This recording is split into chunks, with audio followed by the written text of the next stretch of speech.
Sun pictures கலாநிதி மாறன் பெருமையுடன் வழங்கும் தனுஷ் நடித்து இயக்கும் ராயன் ஜூலை 26 முதல் உலகமெங்கும். Hola!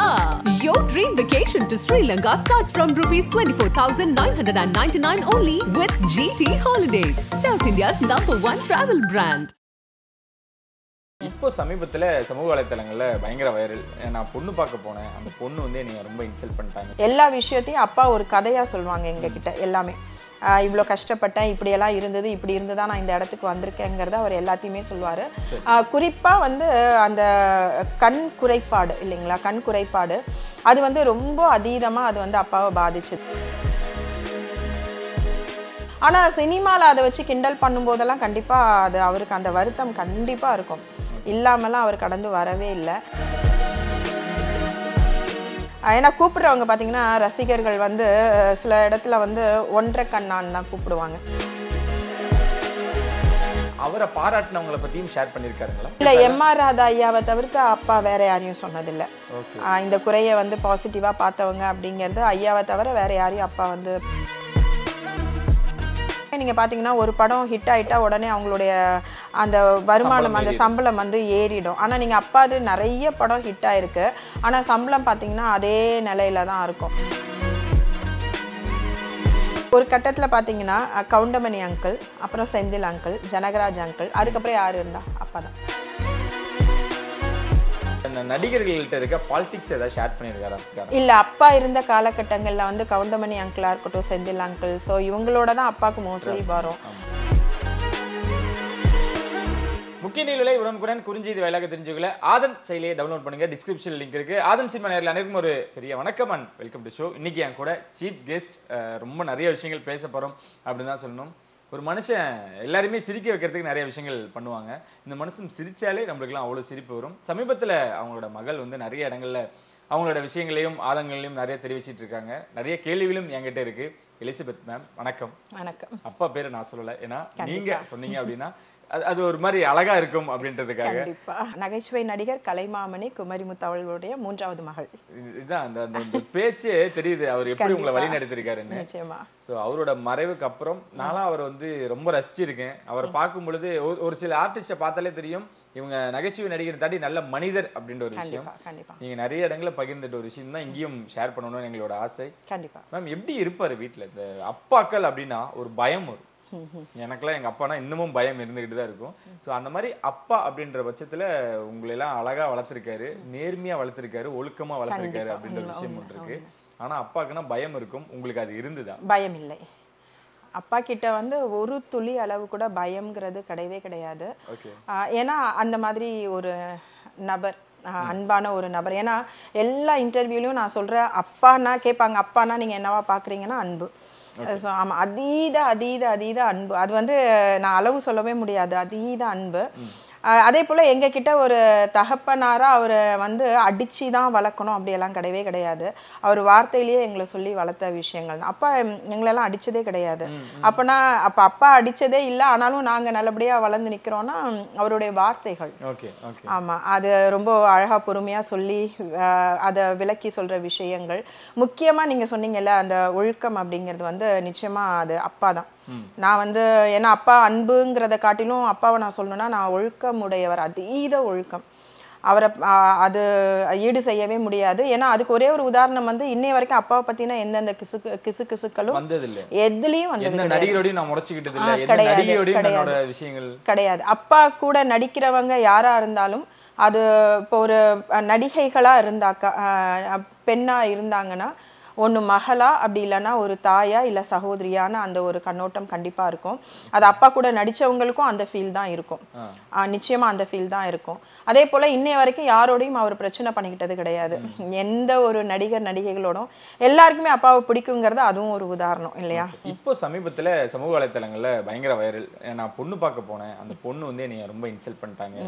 அங்கே ஆரம்பித்த வெறி தான் இன்ன வரைக்கும் என்னோட சக்ஸஸ்க்கு நிறைய விஷயங்களுக்கு அதுதான் முன்னுதாரணமாக இருந்திருக்கு அப்படின்ட்டு 1000 படங்களுக்கு மேலே பண்ண காரணமும் வந்து அந்த ஒரு இன்சிடென்ட் தானா? அவர் சின்ன வயசுல இருந்து, அதாவது சென்னைக்கு வந்த அந்த நாள் இருக்கு இல்லைங்களா, அதாவது ட்ரெயின்ல டிக்கெட் எடுக்காம தான் ஓடி தானே வந்தாங்க. ஊர்ல இருந்து ஓடி வந்ததுனால அந்த ட்ரெயின்ல டிக்கெட் எடுக்காம போனா அந்த டைம்ல இருந்து எல்லா விஷயத்தையும் அப்பா ஒரு கதையா சொல்லுவாங்க எங்க கிட்ட எல்லாமே. இவ்வளோ கஷ்டப்பட்டேன், இப்படியெல்லாம் இருந்தது, இப்படி இருந்துதா நான் இந்த இடத்துக்கு வந்திருக்கேங்கிறத அவர் எல்லாத்தையுமே சொல்லுவார். குறிப்பாக வந்து அந்த கண் குறைபாடு இல்லைங்களா, கண் குறைபாடு அது வந்து ரொம்ப அதீதமாக அது வந்து அப்பாவை பாதிச்சுது. ஏன்னா அதுதான் வந்து சினிமாவில் ப்ளஸ்ஸு. அவருடைய சிரிப்பும் அந்த கண்ணும் வைத்து தான் குமரி முத்து அப்படின்னா அந்த அடையாளம் வந்து அந்த 2 தான் அப்பாவுடைய அடையாளம். ஆனா அதுல வந்து அந்த கண் குறைபாடுங்கிற அந்த அடையாளம் வந்து அவருக்கு வேதனையான ஒரு விஷயம். அது கண்டிப்பா. ஏன்னா அநேக இடத்துல வந்து இப்போ ஒன்றும் இல்லை, நான் அதை ஷேர் பண்ணியிருக்கேன், இங்கேயும் நான் ஷேர் பண்றேன். ஒரு வார்த்தை ஒன்று உண்டு, உள்ளதும் போச்சுடா நொல்லக்கண்ணா அப்படின்னு சொல்லிட்டு ஒரு வார்த்தை உண்டு. அப்போ நான் வந்து எதாச்சும் அதை அப்பா கிட்ட சொல்லிட்டேன். ஏதோ பேசிக்கிட்டே இருக்கும்போது ஒரு கான்வர்சேஷன்ல நானும் அப்பாவும் பேசிட்டே இருக்கும்போது, இப்போ ரீசெண்டாக அப்பா இறக்கிறதுக்கு ஒரு எனக்கு தெரிஞ்சு 10 years, அப்பா இறந்து 8 years ஆகுது. அதுக்கு முன்னாடி அப்போ வரைக்கும் தான் நான் சொல்றேன். அந்த பாதிப்பு அப்போ அவருக்கு நிறைய இருந்திருக்கு. ஓகேங்களா? அப்போ அந்த வார்த்தை நான் சொல்றேன். அந்த வார்த்தை சொல்லும்போது அவர் சொன்ன ஒரே ஒரு வார்த்தை, நீயும் மாமா, இதுதான் கேட்டாரு, நீயுமா அப்படின்னா எனக்கு அப்போ புரியல. டக்குன்னு என்ன பண்ணோம்ல, நீயும் அந்த வார்த்தை சொல்றிய, நீ எப்படி சொல்லுவ நீ என்கிட்ட அப்படின்னு. அவ்வளோதான். அது அப்பா வந்து வேற எதுவும் கோபம் காமிச்சிக்க மாட்டாங்க, திட்டலாம் மாட்டாங்க. அந்த வார்த்தை அதுலேயும் அன்பாக தான் கேட்பார், நீயும் மாமா ஏமா அந்த வார்த்தை சொல்ற அப்படின்னு கேட்பாரு.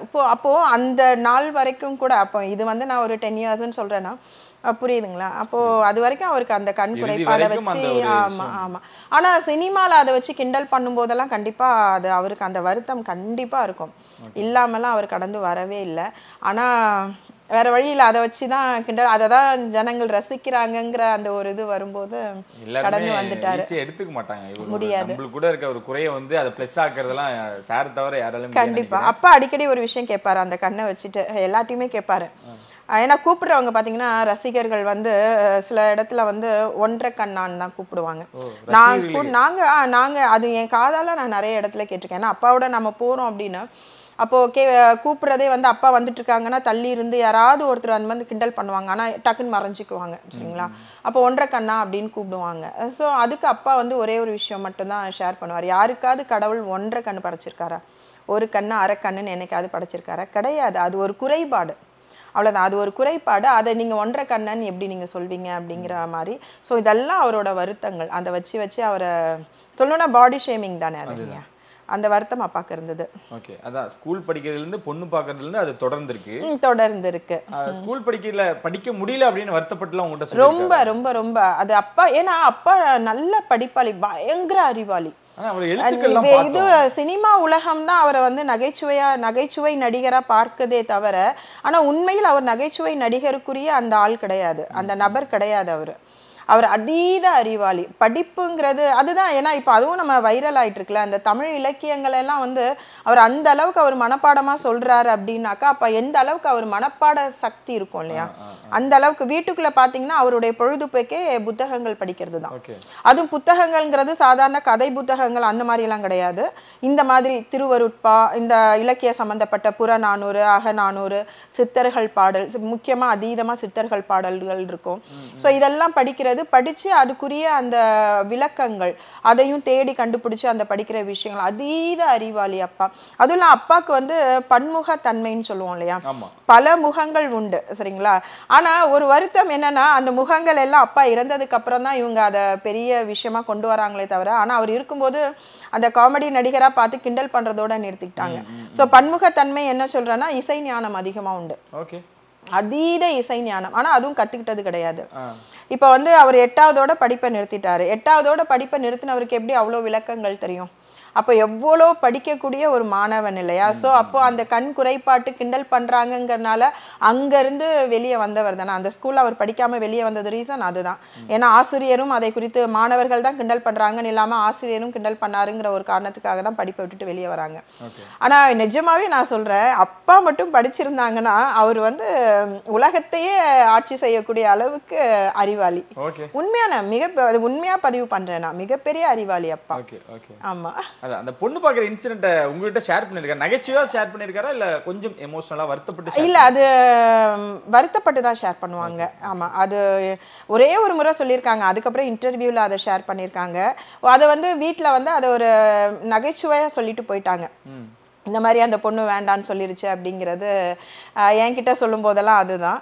ஆனால் அதில் வருத்தப்பட்டிருக்காருங்கிறது வந்து அந்த வீடியோவில் தான் பார்த்தது. மற்றபடி வீட்டில் ஒரு சாதாரணமாக அதை ஷேர் பண்ணாங்க. ஓகே, அம்மா எப்படி பொண்ணு பார்க்க வந்தாங்களா, அந்த இன்சிடென்ட் ஷேர் பண்ணியிருக்காங்களா? ஏன்னா அது மட்டும் தான் எல்லாருக்குமே தெரியுமா இல்லையா, அம்மாவோட இன்டர்வியூஸ் பார்த்துருக்காங்க. பட் எப்படி அவங்க பார்த்துக்கிட்டாங்க?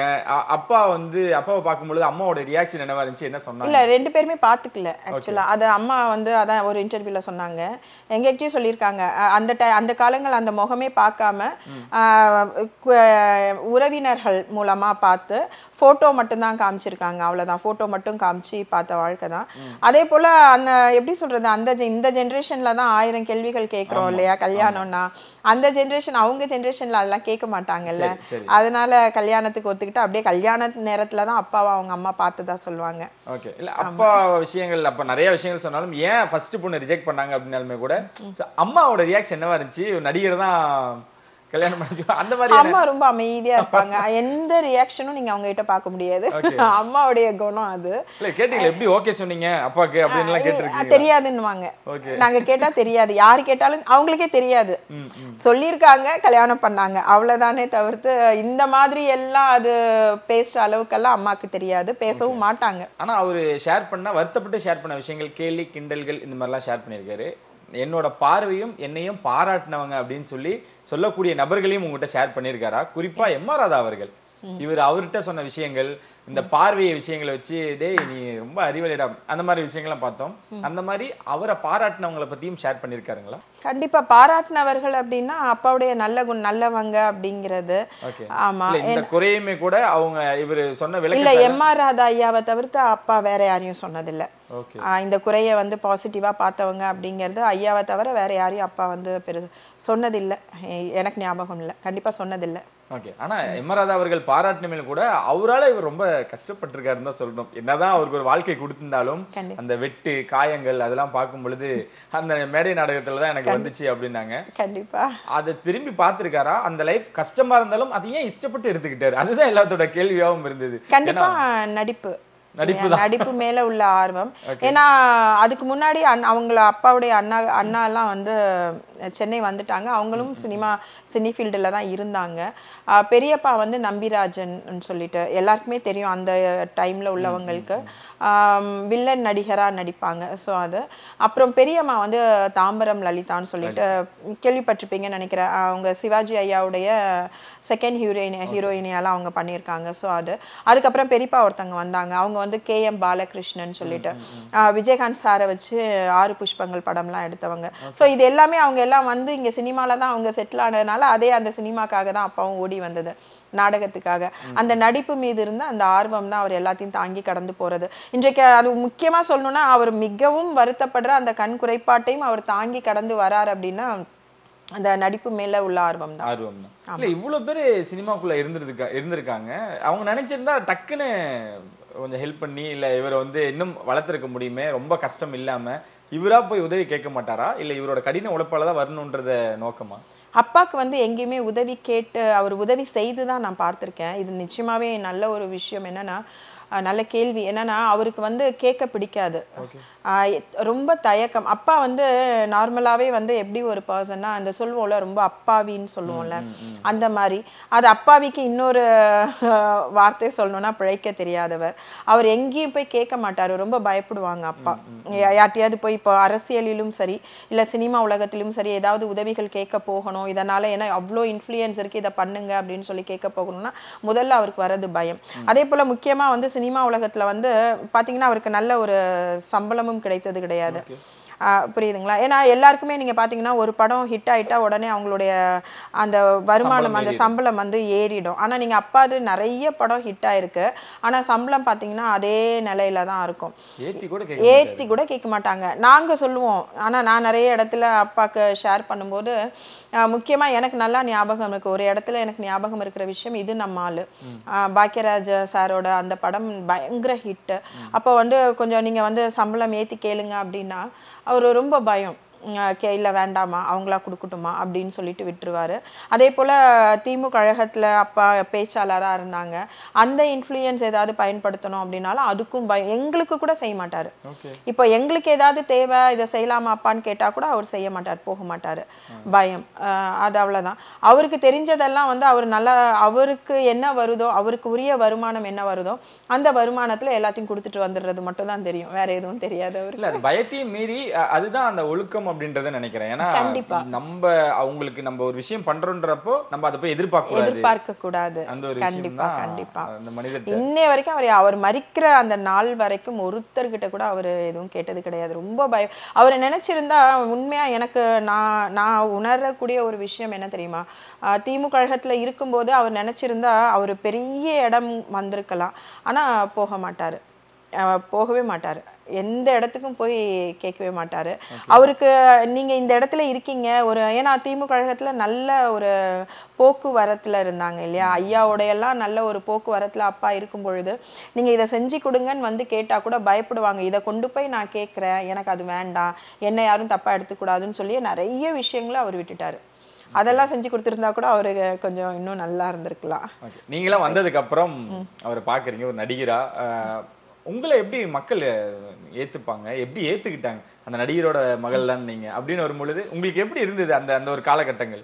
ரொம்ப சந்தோஷமா இருக்கு. அது வந்து ஒரு சொல்லுவோம்ல, இனம் புரியாத ஒரு சந்தோஷம்னு.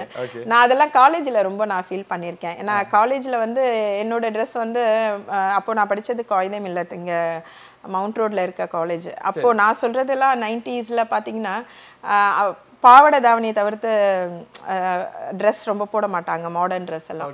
ஆனா அப்போ அந்த டைம் சிங்கப்பூர் மலேசியா அந்த மாதிரி நிறைய வெளிநாடுகள் போயிட்டு வரனால அங்கேருந்து அந்த ட்ரெஸ்ஸஸ் வரும்போது நான் நல்லா மாடர்னாக ட்ரெஸ் பண்ணிட்டு போறதுன்னா அப்போ எனக்கு பின்னாடி ஒரு குரல் நான் கேட்குது, அவங்க தான் பாரு குமரி முத்தோட பொண்ணு, தெரியுது பார்த்து ட்ரெஸ்ஸை பார்த்தாலே தெரியுது அப்படின்னு.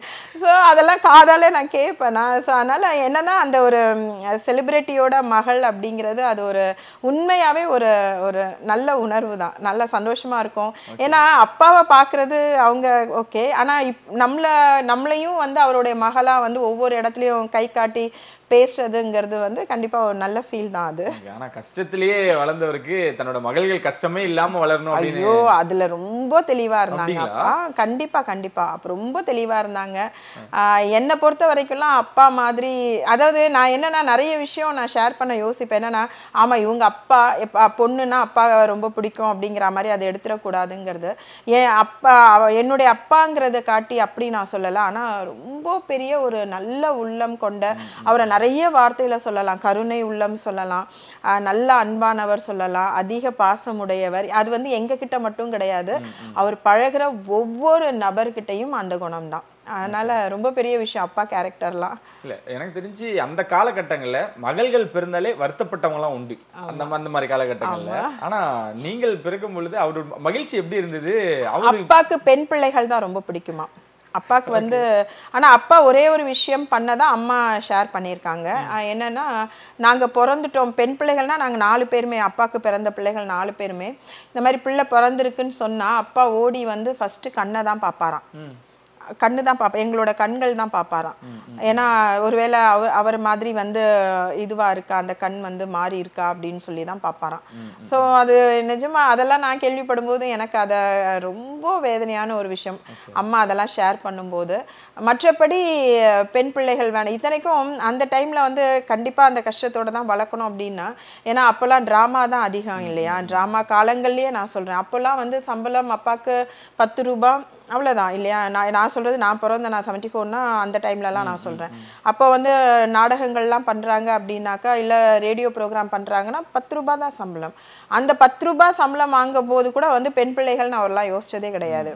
ரொம்ப சந்தோஷமா நிஜமா சொல்லணும்னா அதெல்லாம் ஒரு நல்ல உணர்வு. நல்லா வளர்த்தாரு, அதீத அன்பை கொடுத்து அதீதமா நல்ல விதத்துல வளர்த்தாரு, முக்கியமா நல்ல விதத்துல வளர்த்தாரு. அதுதான் 5 ரூபாய் சம்பளத்துல இருந்து ஆரம்பிச்ச ஒரு வாழ்க்கை கடைசி வரைக்கும், கடைசி படம் வரைக்கும் எவ்வளவுதான் மேம் அதிகமா சம்பாதிச்சிருப்பார் அப்படின்னா இந்த ஒரு தொகை தான் அப்படின்னா எவ்வளவா இருக்கும்? அப்பா சினிமாக்காக வாங்கியிருப்பாரு அப்படின்னா அதிகமான ஒரு தொகை அப்படின்னா வாங்கினது எவ்வளவு? அதிகமா வாங்கினதெல்லாம் ஒண்ணுமே இல்ல ஆக்சுவலா. அது சொல்லவே முடியாது. அதிக ஏன்னா நீங்க கேட்கறதே அதிக தொகைங்கிறீங்க. அதிக தொகை அவர் வாங்கினதே இல்ல வாங்கினதுலயே சொல்றேன். ஏன்னா இப்ப இருக்க நகைச்சுவை நடிகர் எல்லாம் லட்சங்கள்ல வாங்கிட்டு இருக்காங்க. ஒரு மணி நேரத்துக்கு இவ்வளவு லட்சங்கள் எல்லாம் போய்கிட்டு இருக்கு. அப்பாக்கு அதெல்லாம் கிடையவே கிடையாது. அந்த மாதிரி அவர் வாங்கினதும் கிடையாது. ₹1,00,000 சம்பளத்தை தொட்டதே இல்லை. ஆஹா, கிடையவே கிடையாது. அதுதான் நான் சொல்றேனே, அப்பா நிறைய சூப்பர் ஹிட் ஃபிலிம்ஸ் கொடுத்திருந்தா கூட அவர் லட்சக்கணக்கா வாங்கினாருங்கிறதெல்லாம் நீங்க லட்சக்கணக்குன்னு சொல்றது ஒரு 20 லட்சம் 30 லட்சம் அதெல்லாம் கிடையவே கிடையாது. எனக்கு தெரிஞ்சு ஒரு நாளைக்கு 25,000 வாங்கினாங்க அப்படின்னா அதுவே பெரிய விஷயம்னு நாங்க யோசிச்சுப்போம். அது அவர் கேட்கறது ஒரு நாளைக்கு. ஏன்னா ஒரு நாளைக்கு அந்த டைம்லயே ஒரு நாளைக்கு 2 லட்சம் 3 லட்சம் வாங்கினவங்க மத்தியில இவங்களும் அதே லெவல் சூப்பர் ஹிட் ஃபிலிம்ஸ் கொடுத்து அந்த இடத்துல தான் இருந்தாங்க. ஸோ ஒரு நாளைக்கு 1 லட்சம் கேளுங்கன்னா கூட கேட்க மாட்டாங்க, கேட்கவே மாட்டாங்க. அந்த 25,000 அப்பா அது கேட்கறாங்க அப்படின்னா அதுவே ரொம்ப பெரிய விஷயம். ஆனா கேட்டா கொடுத்துருப்பாங்க. ஒருவேளை கொடுத்திருக்கலாம். அது எனக்கு தெரியல. ஏன்னா அதோட கேள்வி கொடுத்திருக்கலாம் இல்ல. ஏன்னா ஒரு கட்டத்துல பாத்தீங்கன்னா கவுண்டமணி அங்கிள், அப்புறம் செந்தில் அங்கிள், ஜனகராஜ் அங்கிள், அதுக்கப்புறம் யாரு இருந்தா? அப்பாதான். ஆமா சரிங்களா? ஏன்னா அந்த டைம் எல்லாம் பாத்தீங்கன்னா இவங்க தான், வேற யாரும் கிடையாது இல்லையா? ஸோ வந்து அந்த டைம்ல கூட வந்து அவர் அதான் சொல்றேனே, ஒரு நாளைக்கு 25 கூட அவர் வாங்கி எனக்கு தெரியல நான் சொல்ற ஒரு இதுக்கு. அதனால அவர் அதீத சம்பளம் வாங்கினது கிடையாது. அவர் இருக்கும் பொழுது திரைப்பயணத்துல நீங்க சின்ன குழந்தைங்களா இருக்கும் பொழுது யார் கூட நெருக்கமா இருந்திருப்பார்? இந்த நடிகரோட நெருக்கமா இருப்பாங்க, வாடா போடா நண்பர்கள்னு இருப்பாங்கல்ல. ஆமா, அந்த மாதிரி யாராவது இருந்திருக்காங்களா? ஜனகராஜ் அங்கிள். ஆமா. ஓகே. ஏன்னா அது அப்பா ஷேர் பண்ணதுனால தெரியும் எனக்கு. வீட்டில் வந்து இப்போ ஜனகராஜ் அங்கிளோட ஷூட்டிங்ஸ் இருக்குன்னு வச்சுக்கோங்களேன். அவங்க அந்த ஷூட்டிங் இடைப்பட்ட டைம்ல அவங்களுடைய அந்த கான்வர்சேஷன் சந்தோஷமா பேசுறது சிரிக்கிறதெல்லாம் வந்து வீட்டில் ஷேர் பண்ணுவாங்க. அப்போ இந்த வாடா போடான்னு சொல்றது வந்து அங்கிள் தான் சொல்லுவாங்க. அப்பா வாடா போடா அந்த மாதிரி ஒரு நட்புங்கிறது இது வரைக்கும் அப்பா சொல்லி, அதாவது அவர் மரிக்கிற தருவாய் வரைக்கும் ஜனகராஜ் அங்கிள் தான் அந்த மாதிரி சொல்லியிருக்காரு. வேற யாரையுமே வந்து அந்த வாடா போடான்னு அப்பா பேச மாட்டாங்க. வாடா போடான்னு எல்லாம் அந்த மாதிரி பேச மாட்டாங்க. தெரியல எனக்கு. ஆமா, அங்கிளோட பேசுவாங்க போல இருக்கு. மற்றபடி வேற யார்கிட்டயுமே வந்து அண்ணன் வயசுல, அதுவும் இல்லாம அப்பா வயசுல சின்னவங்களா தான் இருப்பாங்க. அப்பாவை விட வயசுல சின்னவங்களா தான் இருப்பாங்க. ஆனா அந்த மரியாதை நிமித்தம் அண்ணன் தான் கூப்பிடுவாங்க. நிறைய பேரை நான் கேட்பேன், என்னப்பா அவங்கள விட வயசுல சின்னவங்க? இல்லம்மா, அது மரியாதை. அது அண்ணன் கூப்பிடுறது வந்து அவங்க அந்த இடத்துக்கு கொடுக்குற மரியாதை, வயதுக்கு இல்லை அப்படின்னு சொல்லுவாங்க. ஷூட்டிங் ஸ்பாட்டுக்குலாம் உங்களை கூட்டு போயிருக்காரா?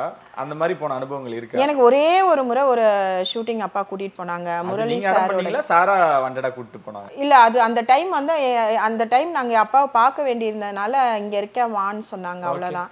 அந்த மாதிரி தான் போனோம். அது கூட நானும் என் தங்கச்சி மட்டும் தான் போனோம், வேற யாரும் கிடையாது.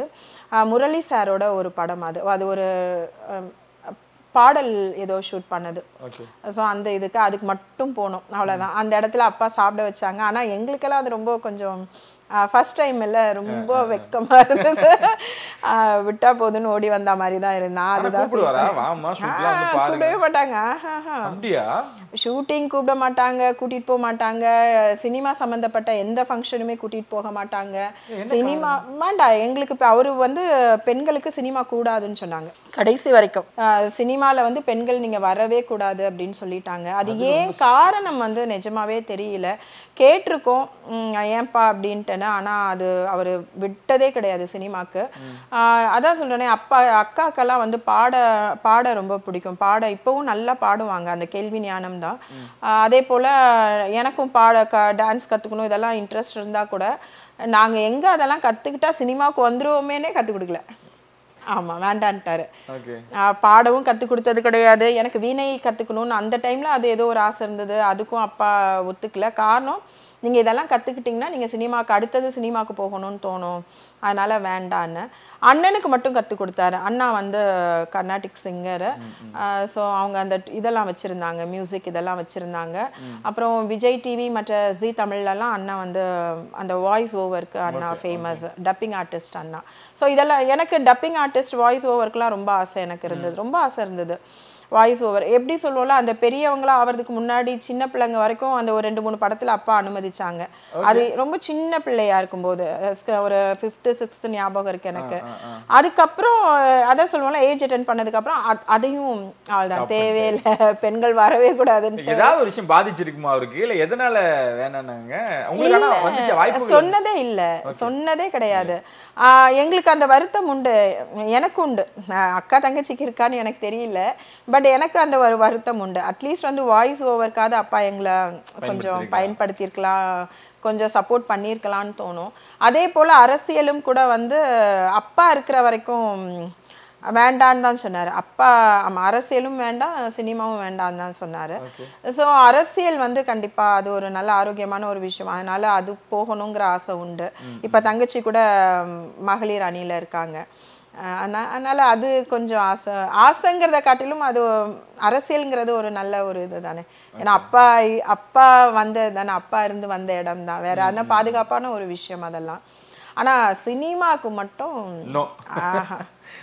எங்கேயுமே எங்களை வந்து சொல்லணும்னா, குமரிமுத்துக்கு 3 வயதுக்கு வந்த பெண் பிள்ளைகள் இருக்காங்கிறது உலகத்துக்கு தெரியவே தெரியாது. வெளியில நெய்பர்ஸ்க்கு கூட தெரியாது, அந்த டைம்ல இருந்து அக்கம் பக்கத்து ஆட்களுக்கு கூட தெரியாது. ஏன் அந்த அளவுக்கு அவர் வந்து உள்ள சொல்லுவோம்ல, மறைச்சு வச்சுதான் வளர்த்தாருன்னு சொல்லுவாங்க. பொத்தி தான் வளர்த்தாரு. அது 3 பேரையுமே, எங்க 3 பேரையுமே. ஆமா. அவரு ஏதாவது ஷேர் பண்ணிருக்காரு அந்த நடிகர்கள்ட்ட இருக்க பாலிடிக்ஸ் ஏதாவது ஷேர் பண்ணிருக்காரா? இல்ல, அப்பா இருந்த காலகட்டங்கள்ல வந்து கவுண்டமணி அங்கிளா இருக்கட்டும், செந்தில் அங்கிள், ஸோ இவங்களோட தான் அப்பாவுக்கு மோஸ்ட்லி வரும். அதுல அவங்க அந்த பாலிடிக்ஸ்லாம் அதில் கிடையாது. நல்ல ஆரோக்கியமான, எனக்கு தெரிஞ்சு அவங்க ஜென்ரேஷன் தான் போட்டி போட்டு நடிப்புல வேணா, நடிப்பு திறமையை காட்டுறதுல வேணா அவங்களுக்குள்ள போட்டி இருக்குமே தவிர, மற்றபடி நீ பெரியவனா நான் பெரியவனாங்கிறதுல அந்த பாலிடிக்ஸ்லாம் எனக்கு தெரிஞ்சு அப்பாவுடைய காலகட்டங்கள்ல கிடையவே கிடையாது. இன்னைக்கு தான் அது அதீதமா நான் பார்க்கிறேன், அன்னைக்கு கிடையாது. கவுண்டமணி செந்தில் அவர்கள் பயங்கரமா வளர்ந்துட்டாங்க, ஜனகராஜ் அவர்களும் பயங்கரமா வளர்ந்துட்டாங்க. ஏன் குமரிமுத்து அவர்கள் வளரல? கவுண்டமணி அங்கிள், செந்தில் அங்கிள், அப்புறம் அப்பா, ஜனகராஜ் அங்கிள், அப்புறம் அப்பாங்கிற அந்த ஒரு இடம் வந்துருச்சு இல்லையா?